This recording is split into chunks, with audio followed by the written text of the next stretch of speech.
I really believe that most people would be surprised with what they can do. He is supernatural. By just pushing yourself a little bit further, you find you can actually do things you don't think you could. They call him the most interesting man in the world because he really is very fascinating. Mike is a pilot, runs, rock climbs, hikes, scuba dive. You can always do a little bit more and surprise yourself. Who else can get to the top of Mount Everest and still have enough breath to do a handstand? Only Mike Otis.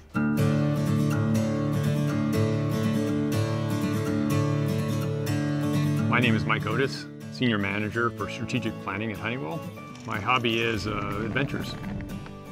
My main avid interest is running.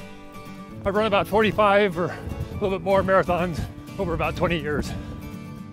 I also do a lot of hiking, all the continental peaks, so Kilimanjaro, Elbrus in Russia, Everest, Vincent, massive Antarctica.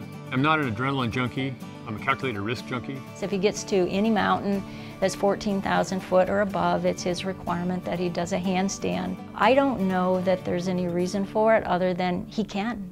So the value of a mechanical component. What's great about Mike is that outside of Honeywell, he's got some interesting and extraordinary things that he does.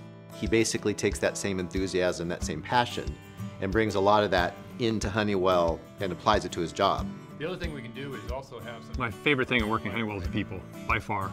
The people are amazing. You can go around and just casually talk to anybody and you find that the amount of smarts and intelligence there is astounding. His colleagues have just embraced the concept and are now just wrapping a little bit of humor around how interesting is this most interesting man in the world. Mike can pole vault with a garden hose. One person started that and then about 10 people joined in. Mike doesn't sweat, he perfumes. And there's been all kinds of people that will post stuff, including people's children that hear about this. When Mike sneezes, he spreads vitamins.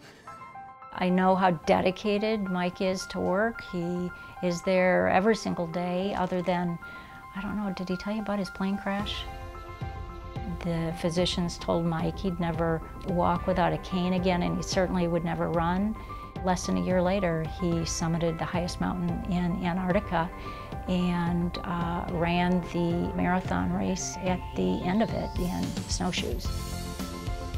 Here is us at the top of the Eiffel Tower where he proposed. I'm very fortunate. My wife enjoys a lot of activities that are along the lines of what I enjoy. And here is us at the top of Mount Kilimanjaro.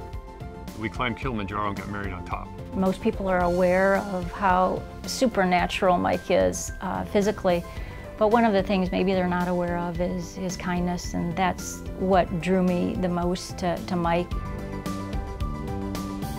You always want to figure out how much you're capable of. What more can you do and how can you do it? And people can stretch and really do amazing things. And so you set audacious goals and if you have small steps, you can get there.